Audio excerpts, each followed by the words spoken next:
черного сарая. На носилках около сарая, на краю отбитого села, санитарка шепчет, умирая: я еще, ребята, не жила.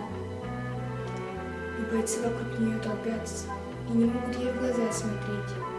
18, это 18, но ко всем неумолима смерть. Через много лет в глаза любимых, что в глаза его стремлены, отблеск, зарев, колыхание дыма вдруг увидит ветеран войны. Вздрогнет он, подойдет к окошку, закурить пытаясь на ходу.